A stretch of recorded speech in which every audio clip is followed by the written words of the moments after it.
अस्सलाम वालेकुम व्यूअर्स, मैं हूं आपका मेज़बान अब्दुर्रहमान और आज डिस्कस करेंगे हुकूमत पाकिस्तान की एक अजीबोगरीब ख़रीदारी और वो ख़रीदारी है डॉलर्स की।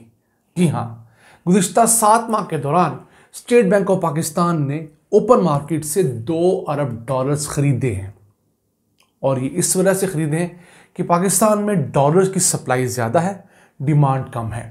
हुकूमत ने इंपोर्ट्स पर बहुत सारी कदगनें लगा रखी हैं, इंपोर्ट्स महंगी कर दी हैं। उस सबब अब लोग कम चीज़ें इंपोर्ट कर रहे हैं।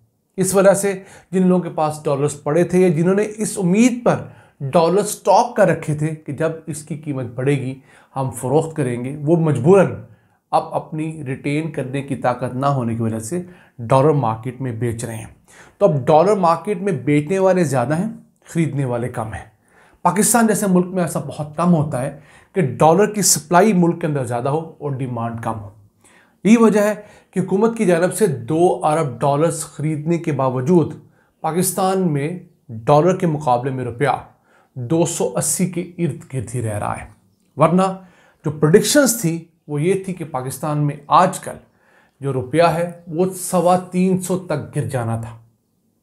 वैसे IMF ने भी यही खदशे का इज़हार किया था कि जून 2024 तक डॉलर के मुकाबले में रुपया 325 रुपये के इर्द गिर्द होगा।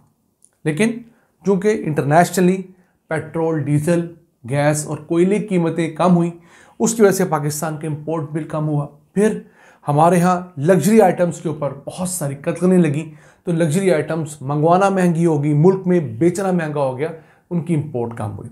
तो इस सबब भी हमारा तजारती खसारा काफ़ी हद तक कम करने में मदद मिली है। अगर बात करें गुज़िश्ता 7 माह की, तो इन 7 माह के दौरान पाकिस्तान की जो इंपोर्ट्स थी वो थी 36 बिलियन डॉलर्स और हमारी एक्सपोर्ट्स जो थी वो थी 16.5 बिलियन डॉलर्स। यानी हमने जितनी इंपोर्ट्स की उससे आधी भी एक्सपोर्ट्स नहीं की और यही हमारे खसारे की बड़ी वजह है। हम लोगों को जो खसारा इस दौरान हुआ वो तकरीबन 19.5 बिलियन डॉलर्स का खसारा है, जो कि हमारी रेमिटेंसेस ने किसी हद तक पूरा कर दिया। लेकिन हमारे लिए सोचने का मुकाम ज़रूर है कि खुदा न खास्ता किसी वजह से पाकिस्तान में अगर रेमिटेंसेस बंद हो गई, कम हो गई, तो फिर हमारा सर्वाइवल कैसे होगा। और दूसरा, हम प्रोडक्टिविटी की तरफ नहीं जा रहे।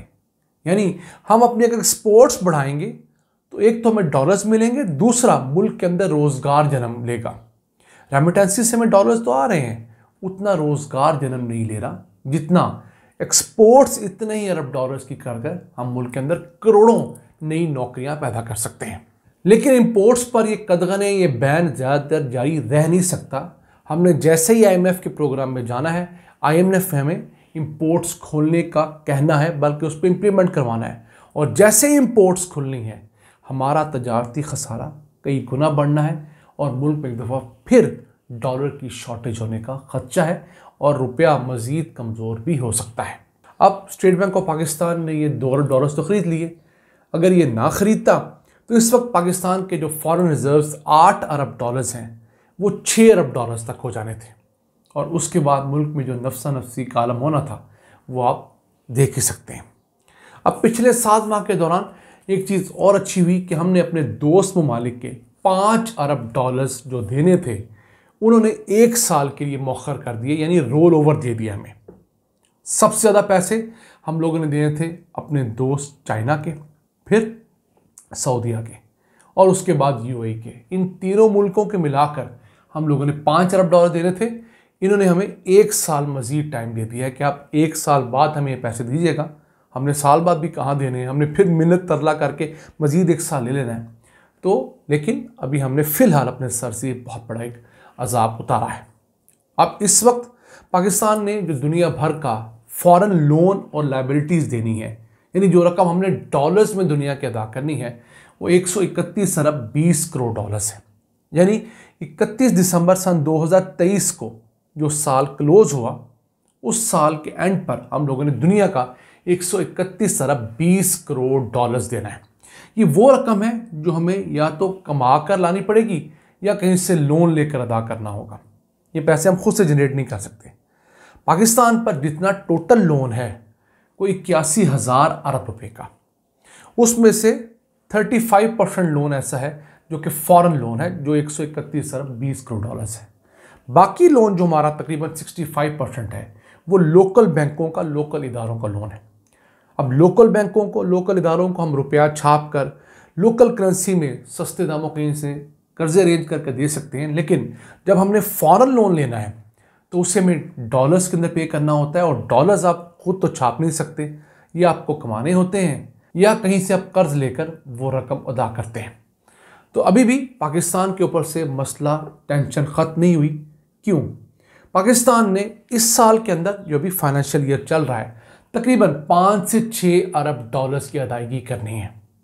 और यही वजह है कि कोई भी जमात फेडरल हुकूमत लेने के लिए तैयार नहीं है।